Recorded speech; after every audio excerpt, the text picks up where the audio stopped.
What is up, my frosty brethren? My name is Arctic and welcome to another episode of Destiny Tips and Tactics. The next set of episodes will cover weapon combination and class builds that can be used in Destiny's Crucible playlist. This particular tips video will showcase and discuss one of my favorite Warlock Health Regeneration builds utilizing the Red Death Pulse Rifle, Claws of Ahamkara, and Lifesteal. Now, in order to make this build work, you're going to need Red Death, Efrideet's Spear, Claws of Ahamkara, and Lifesteal, which I mentioned previously. In most cases, leading with your spear or sniper rifle and quick swapping to the Red Death for an instant health regeneration, basically one hit and you get that health back, is the ideal use case. More often than not, however, you will likely find that you have your Red Death out to shoot at multiple enemies quite a bit. So you might lead with your Efrideet Spear, get the health regen on the first guy, and then you'll have to deal with maybe multiple enemies after that. Now, the spear hits for 181 damage points to the body, leaving just one burst from that Red Death to finish off your enemy guardians and get the ball rolling with that health regeneration. It's important to note that Red Death's single point sling perk can be a useful addition when you're attempting this build. Zone A lost. Now, I'm sure you're saying to yourself that this build lacks a close quarter combat presence, and for the most part, I agree. However, that's where your Claws of Ahamkara and your Lifesteal are going to come into play.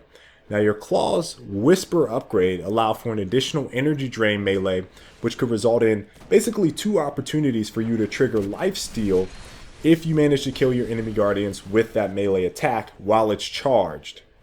Now, I found this to be particularly useful in situations where I needed to be aggressive. Maybe I'm pushing a control point. Maybe I nade out someone, they're hurt, and I blink in melee, or I slide in melee, and then I get my health back. Or enemy guardians are pushing me. Maybe I get in a little bit of chip damage, and then I melee them out, and or maybe my teammates are assisting me, and I get the melee off and get my health back. Now, this particular build, definitely a high risk, high reward health regeneration build. Facing off against outstanding snipers is probably going to be your biggest challenge, specifically those using a high rate of fire sniper rifle, something like Praetor's Revenge or Prudence 2. Those can make it kind of difficult to pull this build off if they're accurate. That being said, this definitely comes in handy and keeps you alive in some of the most unexpected scenarios that you can encounter, and allows for some game-changing clutch plays if you get the rhythm down and if you know what you're doing. If you're a player that considers yourself a sniper, I would highly recommend giving this build a try. If you're sniper first, definitely try it. If you have the Efrideet Spear or Icebreaker, although Icebreaker's scope doesn't make this necessarily the best type of thing, but Icebreaker is a good one to get a body shot, switch to that Red Death, and then finish off the kill versus trying to just snipe with it. Also, this version of this build with the Blade Dancer using quick draw can be even more effective with the quick swap there. So I hope you guys enjoyed today's video. If you did, please make sure to leave a like. And if you guys really enjoy my Destiny content, subscribe for some more PvP action, more builds, breakdowns, and all that good stuff. And until the next time, folks, I will catch you all later. Stay frosty. Enemy captured Zone C.